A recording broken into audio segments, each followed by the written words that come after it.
Patrick, how's it going? Matthew. Happy Friday. It's Friday where we are. Happy Friday. Yes. It's probably Tuesday where the listener is. It could be. It could be. I don't have my trail map sweater on, but I had it on earlier and it's right over here. I just want you to know that. Yeah. It's still the How is it comfiest. aging? Great. Good. It's only been through one wash, I think. You know how it goes. Yeah. Yeah, no, it's a comfy article of clothing. Actually, I just got some small sizes, so my son Will was wearing one around and he's like, "This is a very comfortable sweatshirt." And I was like, I know. It is. The small, that's cute. Yeah, it's an extra small. We're doing pretty good at like standard white guy avatar right now. We're both like, I know. I talked to Heejin about this morning. I like with the our facial hair and haircut, like it looks like a Bitmoji or whatever they call them now. Like just your Apple avatar. It's just like, I guess the only thing we can say that's good is we're aware of it. Yeah. That's all we can do. That's all we can do. Well, we were just talking about upcoming guests that we might have on. And of course, it's our policy not to name names until we've come to an agreement. First we have to kick ass before we can do that. Yeah. But we've got some great, I think I'm feeling energized about a handful of folks that planning to reach out to. And there's also one idea that I have, which could introduce a little bit of B-roll and maybe visiting a little bit of a factory of sorts. That's exciting too. Some field work. Yeah, I'm very, very excited about that. Well, I wonder if one day we'll bring in a correspondent as well. That's further down the road. Right from the field. That'd be cool. Yeah, we please send any correspondent job applications to and use the subject line correspondent application. Send your correspondence. Yes. Yeah. LLC. I wonder if I should edit out my email address. I don't know if I want that living out there. You could do it comedically, like some funny sound effect. Yeah. Or just bleep it, you mean? Yeah, or it's like a long bleep. Yeah. I think I'll do that. Yeah. And then I'll keep this part where we talk about it. So it's right. We really are showing how the sausage gets made. You could put a black bar over your mouth so people can't lip read it. Matt, what do you think about Jason Tatum coming back? It is. Oh, we're back to the sports podcast thing. Yeah, we are a sports podcast. I don't know. I haven't heard anything like. So I don't think he's going to come back this season. He might, but I kind of like if they're playing really well right now. Yeah, right. And he's like, guys. Okay. He needs to chill, I think, but I'm not. What's that? He needs to chill and rest more. Yeah, and I like Tatum. I think he's a good guy. He seems like a good character. But honestly, I think I might trade him. I mean, he went to Duke. That's true. Yeah. Well, my brother went to Duke too, but sorry. Graduate work. He's one of the good ones. I might trade him. Wow. Honestly, I'm surprised. Who would you want? I just wonder if we've been limiting ourselves by trying to make Brown and Tatum play well together, and both of them trying to play well together has an impact on how much one of them can shine, because Brown has really shown this season. Right. I remember, when they won, I remember seeing Jaylen Brown's face when because he won the MVP, right? Yeah. Yeah. And just like the relief on his, like, I'm recognized for my efforts. Yeah. And yeah, when you have two type A people, it's crowded. The thing is, I don't know if they're type A. Like, I don't know if Tatum is type A. That might be the wrong term. That might be no. I mean, well, it's an interesting question. Just he has I would say a bit of an atypical personality for being such a dominant basketball player. So, Yeah. um, yeah, well, I honestly, I've been a pretty bad fan this season. I haven't been watching a lot. Um, I'm just gonna grill you more and more the more you don't watch. What on like the analytics. I mean, honestly, it just doesn't really work with my life right now Yeah. watching live. Staying up So, late, it's not great. well, that's for sure true. But Yeah. hanging Playoffs. out, hanging out with a fam, and I have yet to inspire the next generation of Celtics fan. Yeah. Um, That's okay. so anyway, we got a fun one today with Mike Hanas, and shout out and thank you again to Margie Campion for teeing that up. She's in addition to being Pat's mother-in-law, a great and loyal follower of the show, and just an opportunity to call out too that anyone who's a listener, if you have somebody in your life that inspires you, that you think has an interesting path, or you yourself have a story that you want to tell, please do reach out to us. And Mike is actually the first show where I don't have a pre-existing relationship with a guest, which is very exciting. And I think it was going to happen, and now it's happening. And excited to try this on for size. Can't thank Margie enough for all of her support and all of her types of support and love, including this one. And if I'm honest, I'm a little bit nervous to talk to Mike because he's sort of a mythic figure in my Oh life. yeah. He's been referred to for like 20 years, Yeah. uh, and I've never really had a conversation with him. So but I'm excited, and I think it's going to be a great one. Yeah, me too. Cool. Well, let's jump right in. Mike, welcome to the show. It's so wonderful to have you here. Thank you. It's good to be here. Feels like a special treat. Well, we're really pleased to have you, and Margie speaks very highly of you. And has And for many years. This yeah, is a long time coming for me to get to talk to you. I'm very excited. yeah, totally. Well, I guess to open it up, I know as an undergrad in college, you studied classics, and then spent 40 years in education, teaching, leading, almost 20 years as a head of school. And now maybe you've been doing it all along, but you're a coach. And so I guess maybe you could just sort of walk us through that journey a bit. Sure. And thank you for the question. I should say, as I begin, among the factors that have informed my journey, and more than informed it, but animated it, fuel injected it, have been the number of big-hearted people I have met. None more big-hearted than Margie. So, that she's introduced me to you guys makes a difference in terms of my happiness about being here. Um, I'm sometimes asked these days. I sometimes cross paths with folks from college who knew me as a classicist, or at least that was one of the identities attached to me. And occasionally, a fellow classicist will ask whether I consider myself a Latinist or a Romanist or something else that the truth is I no longer identify with.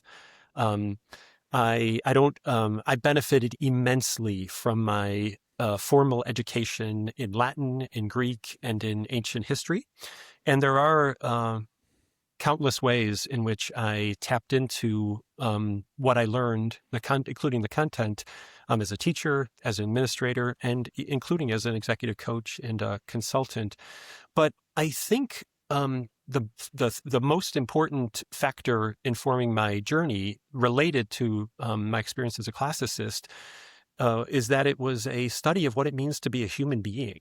When many of us think about things like the classics, we think about the languages, Latin and Greek, and we think about big figures like Homer and Cicero and Virgil and authors from the classical age. But what those people were doing was telling stories about the human experience. what they were doing was asking questions about what it means, what makes for a meaningful life. Cicero was writing about friendship and trying to figure out what makes for a good friend, and um, those essential questions and life experiences are what I continue to take with me and make significant use of in my career. I began teaching coming out of college in 1985, a long time ago.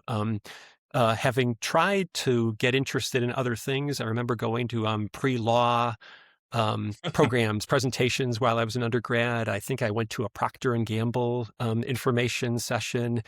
But for a number of years, I had thought I might be happiest in a classroom, in a school community, in a gym with people playing basketball.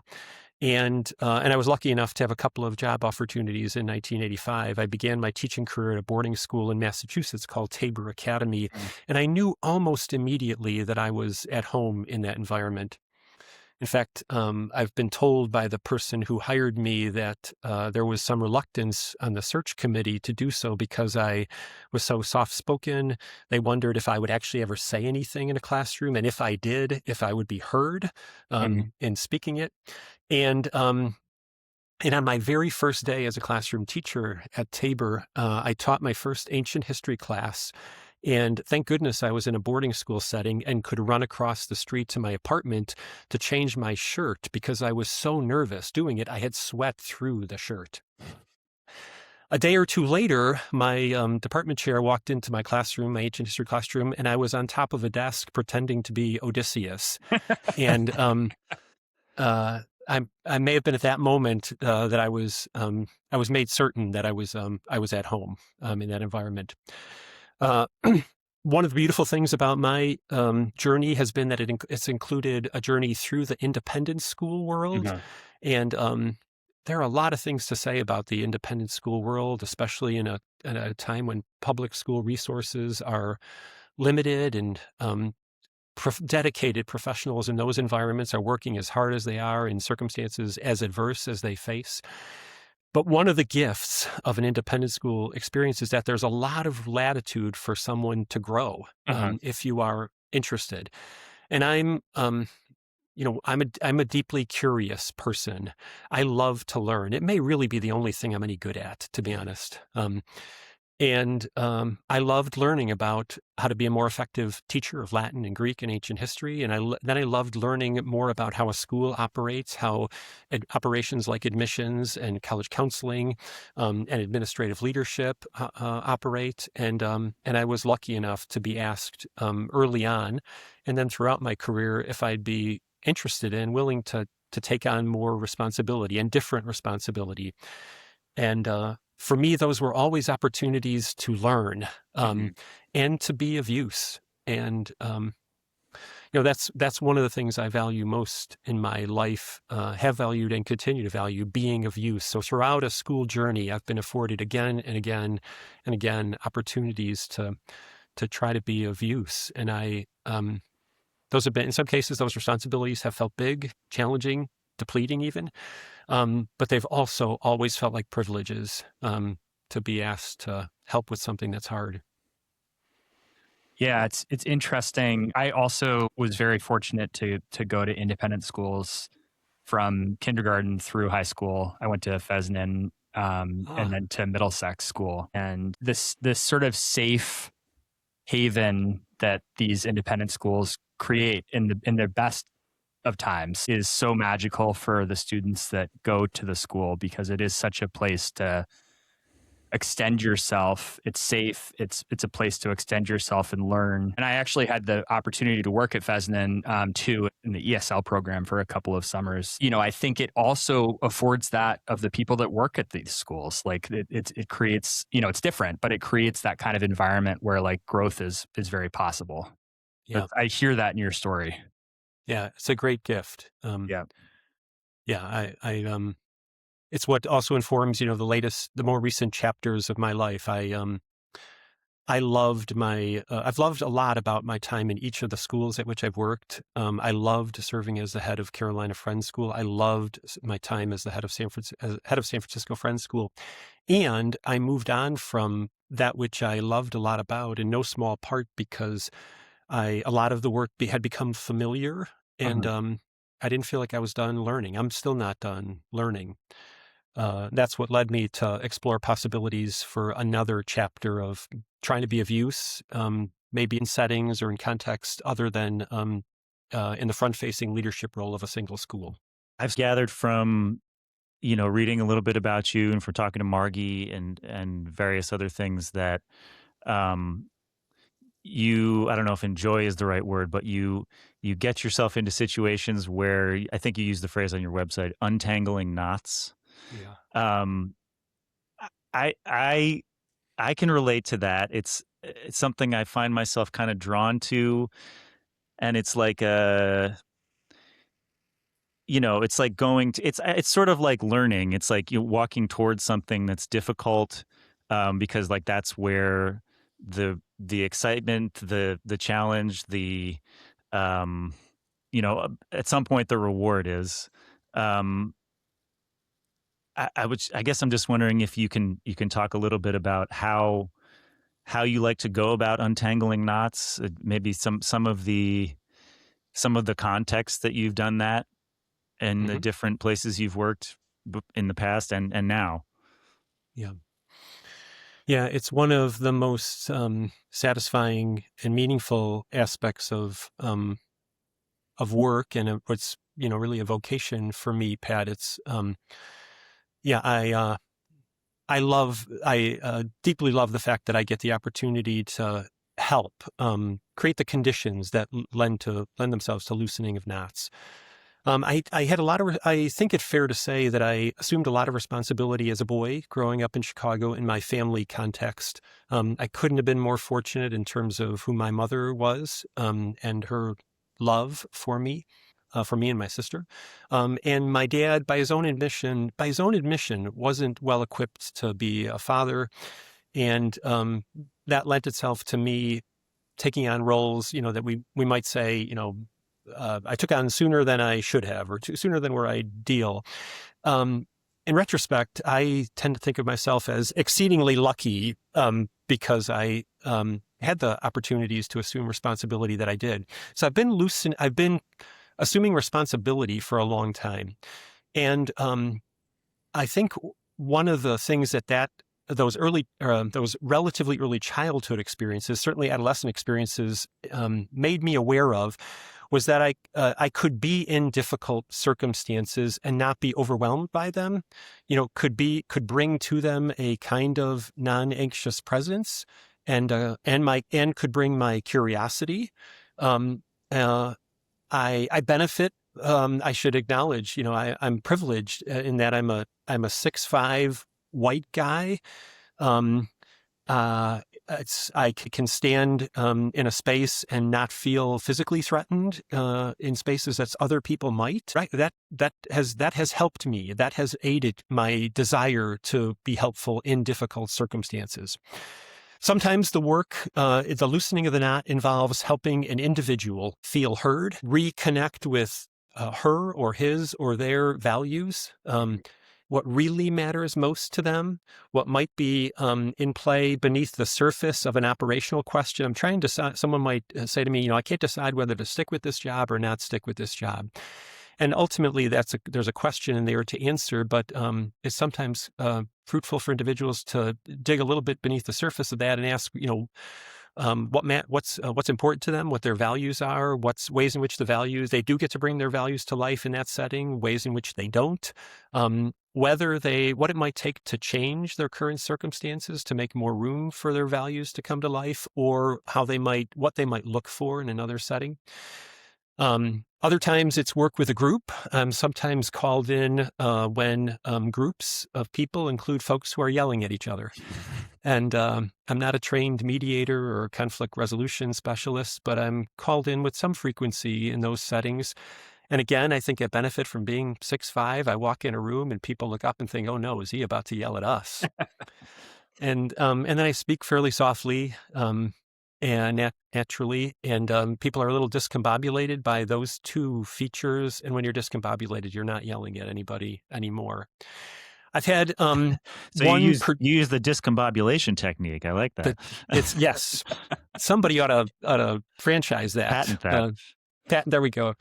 I've had if I to get it to a specific experience, the most significant experience I've had in this involved work, I did my part in, not alone, at Carolina Friends School while I served as the head of school there, when it became apparent to me through a group of alums that they identified as the survivors of sexual misconduct perpetrated at the school between 35 and 40 years before I arrived. There were a whole bunch of choices to make about whether to lean into that and learn more, or to hide, to hope it would go away. There were choices to make about how to investigate, choices to make about how to bring our espoused values at Carolina Friends School to play in the work, and some painfully difficult steps along the way. It took about 2 years to move through the work. I worked closely with a group of alums. I worked closely with law enforcement and child protective services.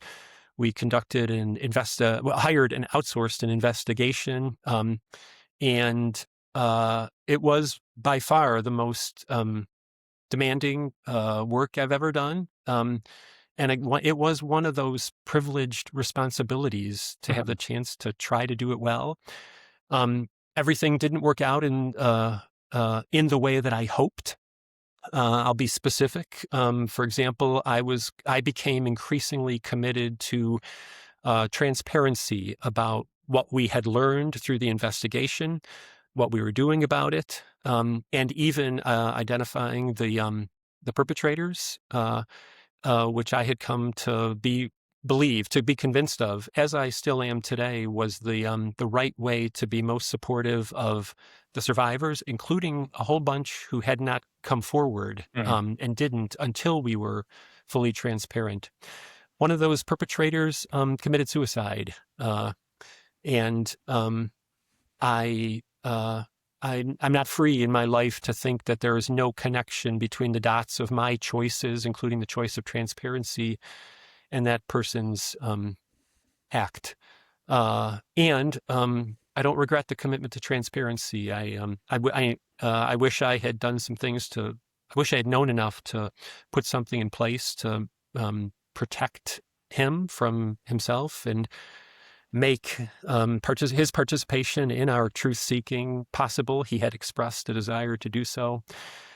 Anyway, I could say more about that if you'd like, but I'm naming it because I've not had any situation, any set of circumstances that I've had a part to play in trying to loosen knottiness, get closer and closer to the truth, communicate things that it's hard to say, that it's easier to choose not to make public, easier not to have to express, but that ultimately I believe, to this day, I believe that we at Carolina Friends School became a stronger community as a result of our commitments to things like truth-seeking and transparency in the way we did that work. You mentioned facing these knots, these challenging situations, like you're able to maintain this calm. And I'm wondering, what is it? Is it a value system that you have? Is it the value system of the communities that you're part of? What allows you to maintain that calm? I don't want to I don't want to question stack too hard, Matt. I know we're trying not to do this, but I know that Carolina Friends School is a Quaker school. I'm just wondering I don't know if you were brought up Quaker or if you came to it when you got to Carolina Friends. I'm just wondering your relationship to that. So these are integrated questions, it turns out, as I receive them, Matt and Pat. I was born and raised Catholic, and I was born and raised Catholic by my mother. And my mother is the first answer to your question, Matt. My understanding of Quaker values became increasingly important, but only alongside my mother. My mother was the best teacher I've ever had. My mother was a living example of non-anxious presence and of creating conditions. My mother was able to finish only a year of high school before she had to find work. Her family was navigating depression circumstances, and she had to get a job. She got her first job at a Peter Pan peanut butter factory on the far south side of Chicago. Never graduated from high school, and she was the best teacher I ever had. Teacher as creator of conditions for people to learn, explore possibilities, wrestle with problems, loosen knots. My favorite story to tell about my mother is, when I was in high school and had my driver's license, I was playing a lot of basketball, and I was playing at a high enough level to think of myself as an athlete. So I was a non-drinker, and before the term was popular, I was essentially the designated driver for my peer group, my friends. My group of friends, by the way, were known as, we called ourselves the Celibate Seven. We were really good at Latin. I mean, we kicked ass in the state Latin competition, and Semper ubi sub ubi. didn't in social settings of all kinds. I'd play a basketball game on a Friday or Saturday night. My friends would come to the game. They'd wait for me after the game. I would drive us to the party or the gathering, wherever it was after the game. They'd have drinks and other things, and then I'd drop everybody off at home, and I'd make my way home. My mother would be half asleep on the couch waiting for me. I was getting home after midnight, sometimes 12:31, maybe 1:30 in the morning. I'd park the car, I'd walk up the steps, I'd put the key in the lock, and as I was doing so, almost inevitably, my mom would have awakened. She'd be opening the door from inside the house, pull it open, and the first thing she would say to me was, remember, 1:30 in the morning, "Hungry, babe?" And I always was. Of course. So we'd make our way to the kitchen, and she'd make me ridiculous amounts of food. And we'd sit at the kitchen table, and she would not pepper me with questions. But, after a couple bites of a sandwich, she might ask, "So, how was the game tonight? Might any of your friends go?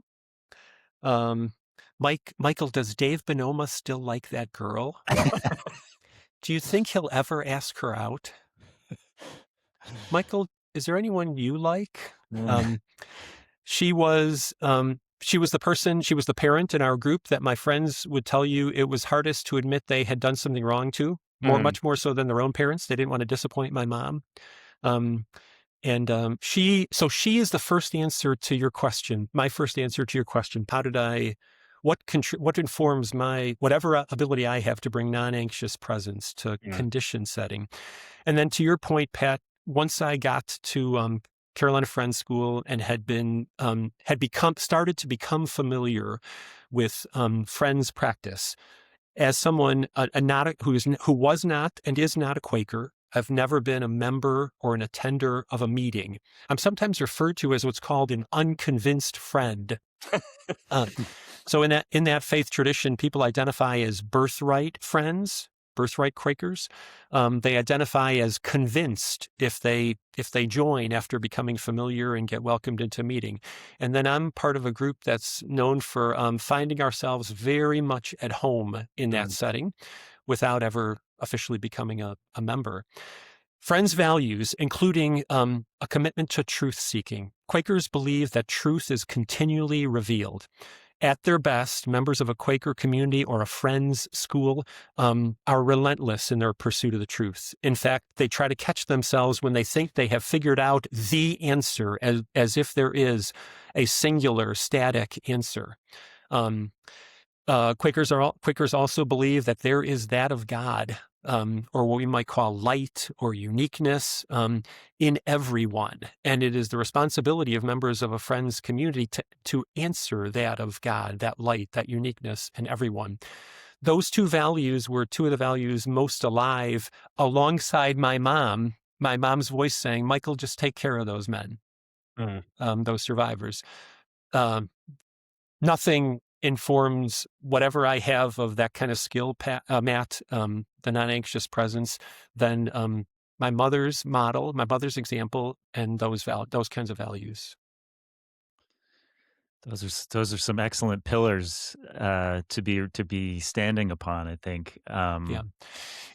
Can I go on a little bit? Yeah, And yeah, please. Yeah. it's I couldn't agree more, Pat. And at this stage in my life, among the things I'm paying a lot of attention to is how they are such important pillars. Doesn't mean they're always easy to live, to embody, right? To operationalize.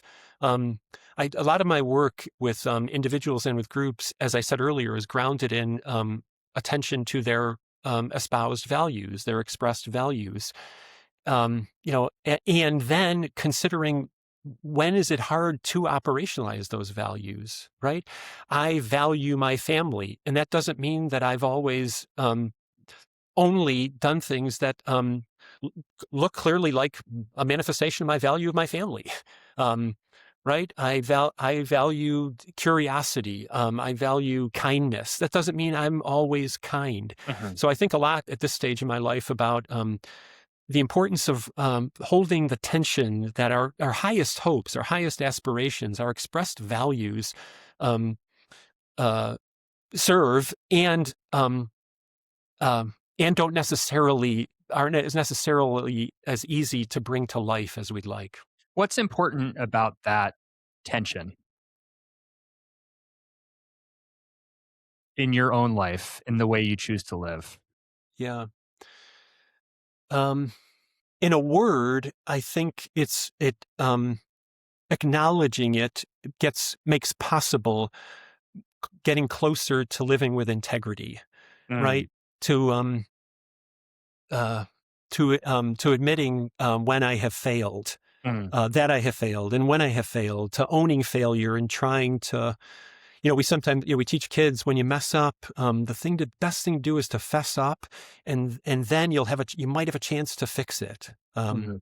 I have a dear colleague who still uses that phrase quite regularly. If you mess up, you want to fess up, and then you get to fix it. Yeah. So in a word, it makes you can get closer to living with a sense of integrity, a sense of, if you believe in a soul, your soul being intact, not perfect, right? Not undamaged, not unwounded. Right. Yeah. I feel like that is a thing that I often um, am missing in a given situation is that sort of humility about you know one's own imperfectness, um, because there's I think you know I mean it's been true forever, but it feels very magnified in our current media environment, social and otherwise, that it's very it's very common to point out the shortcomings where you see them. It's very rare to acknowledge them in yourself and Mm. understand how they're related to the shortcomings you're pointing out.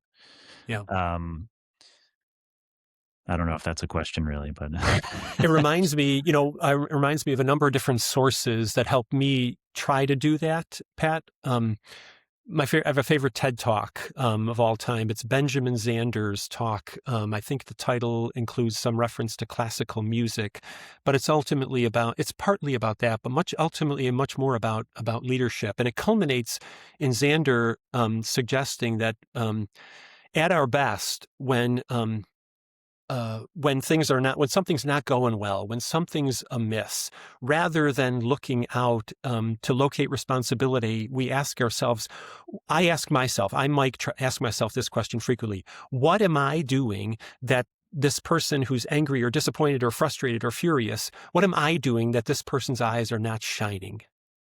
hmm It's the hardest question to answer. Sometimes the hardest question to ask. Oh shit. No, you're good. You may need to edit that out. Your choice. do a It's car difficult. horn. To confront. I own this, and this is a big factor in my work these days. To be honest, maybe this gets back to one of your earlier questions, Matt. I'm often working with an individual. Try to be more specific. I'm sometimes working with someone in a designated leadership role in an organization, an executive director of a nonprofit, or a founder, or a head of a school, and a board chair. And they have called on me because they're struggling. They're butting heads. There's a whole lot of tension in that relationship. And often my work with them is centered on the possibility and what it would take for that which seems impossible to say or nearly impossible to say to be said.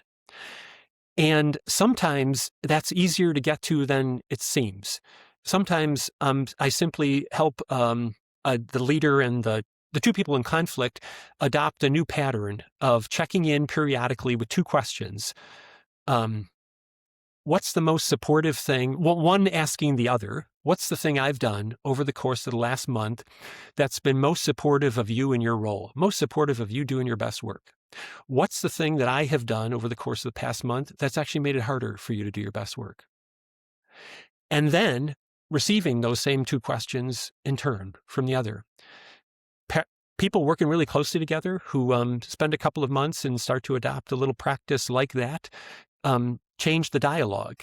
And the tension has the potential to become, not continue to be debilitating, infuriating, depleting, but actually become the potential to become generative. Do you find yourself able to do what you've been describing when you are not the mediator, but you are one of the parties involved that might be, switching in and out of seeing red? And are you able to put on that hat when you're in that situation? Yeah. I don't know how well I do. I hope the fact that I'm aware. I pay attention. I try to be aware when my immersiveness in the circumstances has the potential to get in the way of me bringing the facilitative kind of role I want. I hope that helps. I'm sure I don't. I'm sure I don't. I'm sure I don't get it right all the time. Yeah, it's a poignant question, Patrick, because there are times when I'm not only facilitating, but I'm invested in some particular way, especially when I'm called for help by people I have established relationships with, people I have some history with. Yeah. Yeah. I mean, I'm sure, I'm sure there were many phases of it, but the situation you were describing at the school that, lasted 2 years, I'm sure it developed into both situations, sometimes maybe both at the same time. Yes. And yeah, being the mediator, but also being, someone who's personally, invested and vulnerable. Yeah. Yeah. Yeah. One, something that helps, I'm not sure if this is going to get close enough to what you just referenced, Pat, but this is a Quaker, I've learned a lot. I learned a lot in my years of being a member and having the roles that I did in Quaker context and Friends education. One of my favorite takeaways, one of the most meaningful lessons I've learned is about the possibility. There's an expectation in the world of Friends meetings that when a group is coming together to make a decision, every member of that group has responsibility as an individual to do their individual discernment. So in other words, to do the homework, to do the thinking, to be in the conversation, so that you come to a meeting where a decision is going to be made with an opinion about what should happen. And then, brace yourself for this, guys, your job is to expect your mind to be changed. It's a tough ask. It's a huge ask, isn't it? Yeah. And even the naming of it as a possibility, as an aspiration, makes room for it to be more likely to happen. And when Friends decision making is happening at its best, it's precisely what people do. They bring their the product of their individual discernment, and they share it with the group. They release it to the group, and then they expect their minds to be changed, and they listen differently to the person who's actually sharing the exact opposite point of view, or exact opposite suggestion. And another aspect of it, and you can speak more to this than I can, is that you're sitting often, I think, in silence in this type of process, and then someone is speaking out of the silence, which just that in and of itself, sitting in silence in a group, is so rare. Yeah. and just waiting for to be moved to speak, I think, is just like an equally significant flipping on its head of modern convention. Yes. Quakers believe that wisdom begins in silence, the kind of silence that allows for deep listening and for what friends, capital F, refer to as the still small voice inside any one of us to start to rise. In my work as a coach and a consultant in facilitative contexts, groups I'm working with for the first time are sometimes surprised by how long I will wait after asking a question for someone to weigh in. Mm-hmm. Mm. Yeah. I feel like one word that we haven't used, I don't think, in this conversation is reflection, and the connection. I think that's what we're talking about here is the importance of reflection. Individual reflection, group reflection. Everything that you're describing sounds inherently simple. Like, of course, I should have my own opinion about something, or like, of course, I should have, and then I should come to a conversation with an openness to the other person being right. I guess I'm wondering, like, why does this seem simple yet it's clearly not happening enough? Like, what's the blocker there?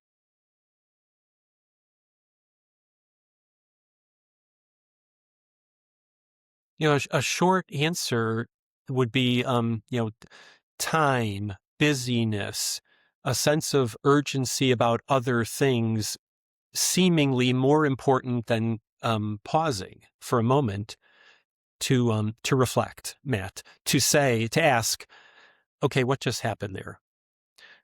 Then maybe to ask, what did I bring to that experience that may have contributed to its success or to its failure?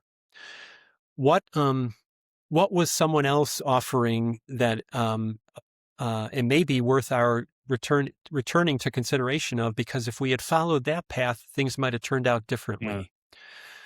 What do we want to take away from this experience that might help us make an even better decision next time? The reflection doesn't have to take an enormous amount of time, but it requires a different kind of time. You're probably familiar with the quote. I think it's most often attributed to Viktor Frankl. It goes something, the Holocaust survivor, psychiatrist, who, and the quote goes something like, there is a space between stimulus and response. In that space, there is room for a choice. And in that choice, our power and our growth rests. I don't have the quote exactly right. I'm sorry for that. But reflection is about creating that kind of space. Yeah. Between stimulus and response. I'm wondering, for people, who are busy, and I mean, there's a bit of a tactical element to, like, what we're bringing people with the show, where, like, people might be inspired by something they hear in terms of somebody's life path. I'm just curious, like, for people that maybe don't feel connected to the way that they feel, like, what are some of the ideas that you share with your coaching clients, or whomever you're working with, or even employ yourself, to facilitate reflection? Is this something that, like, do I take a piece of paper and write down how I'm feeling? What do I do to reflect? Yeah.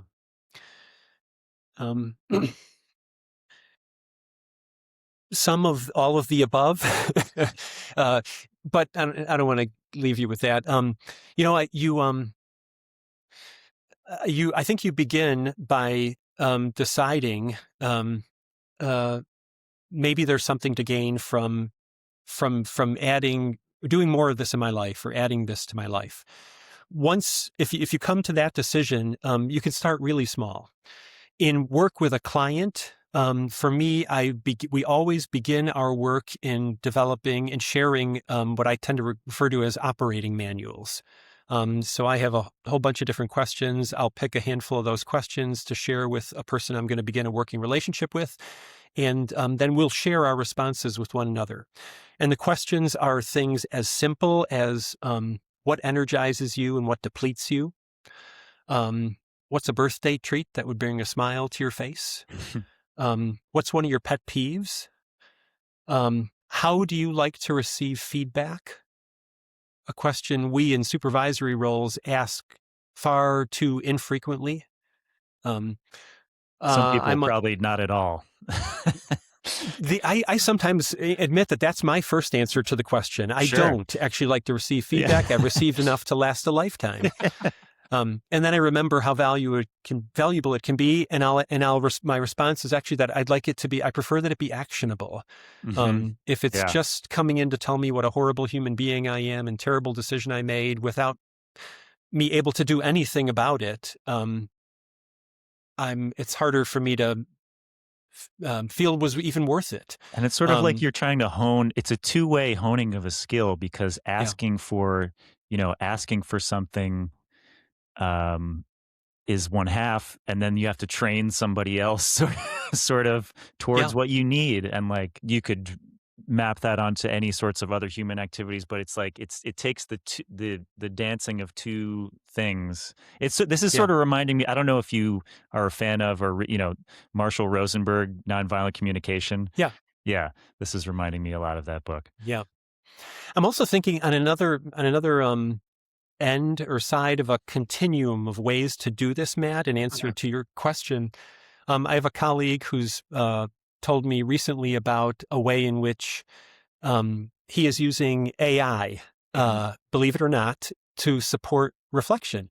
And what this individual does is he's provided enough information about who he is, about his work, to then ask AI and one of the AI tools for some prompts for reflection, and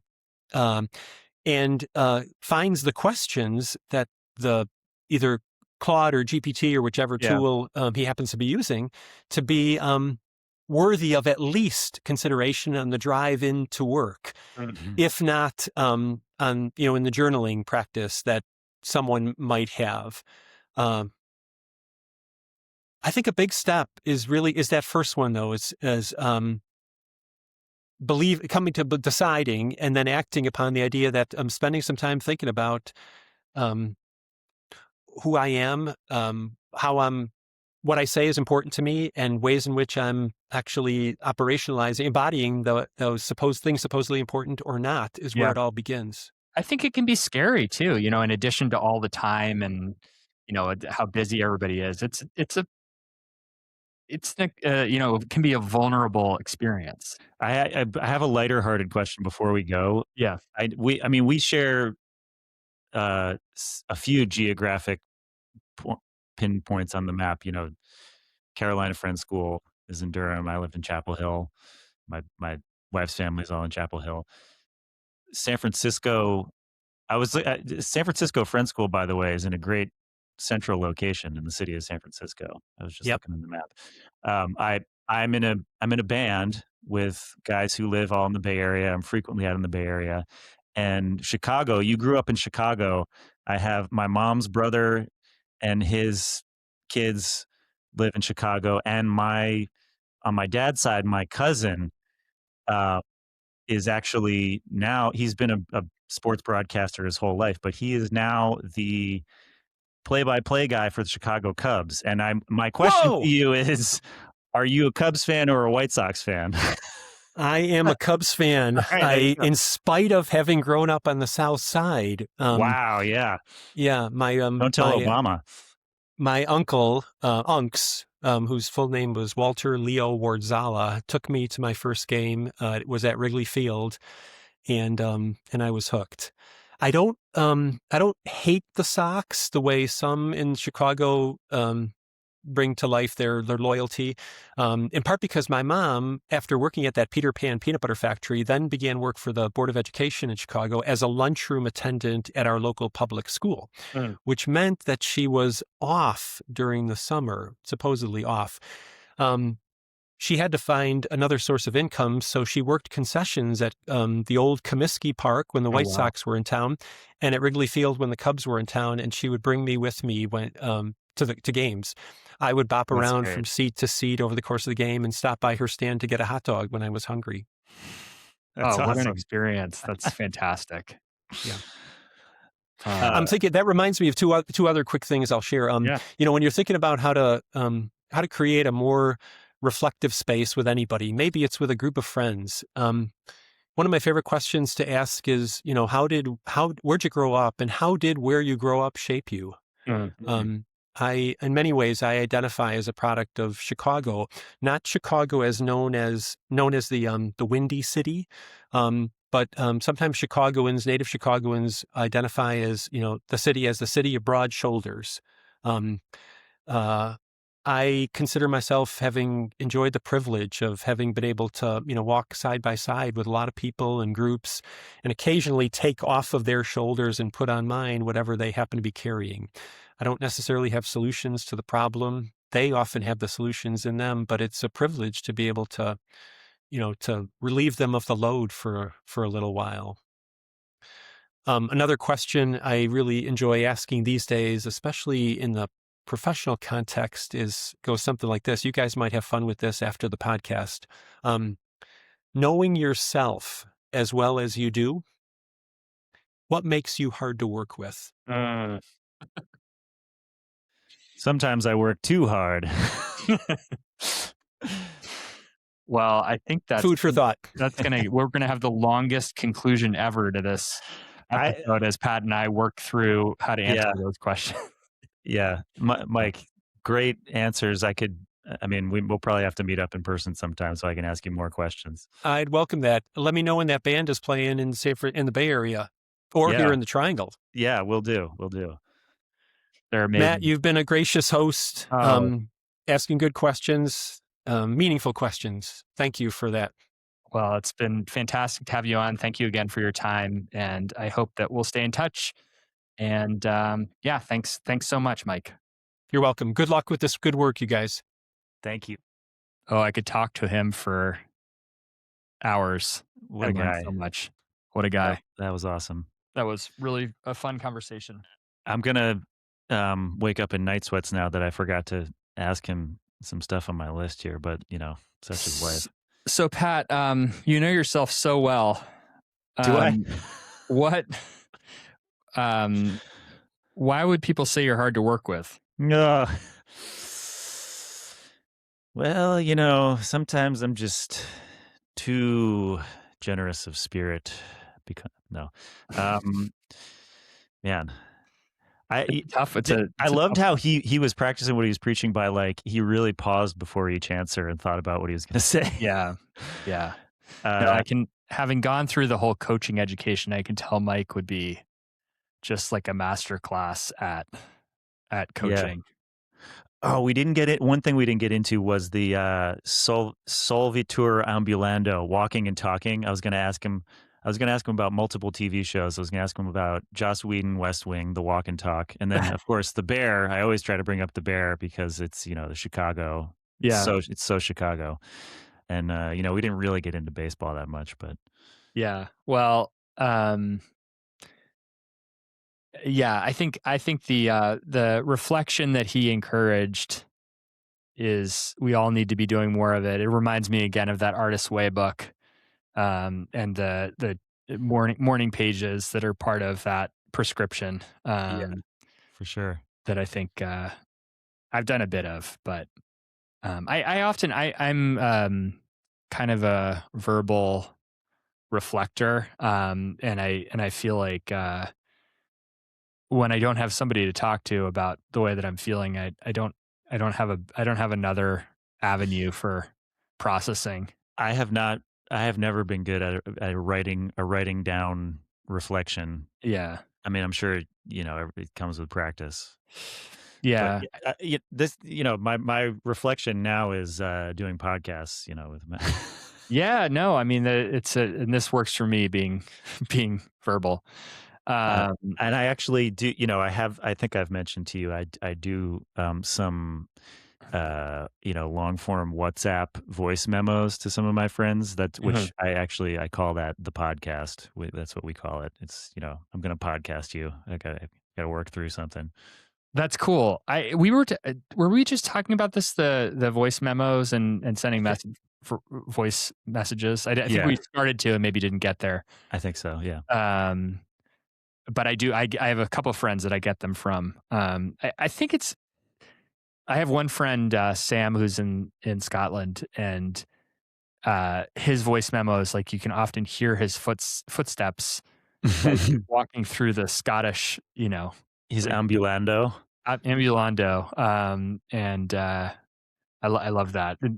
It conveys a sense of place that you wouldn't get just listening to just reading a text. Yeah. It's full production value. Full production value. Can I just pose to you a question that I Yeah, had it vaguely in mind for him, but that I couldn't quite yeah, materialize, just so I can maybe go to sleep at night later, is, a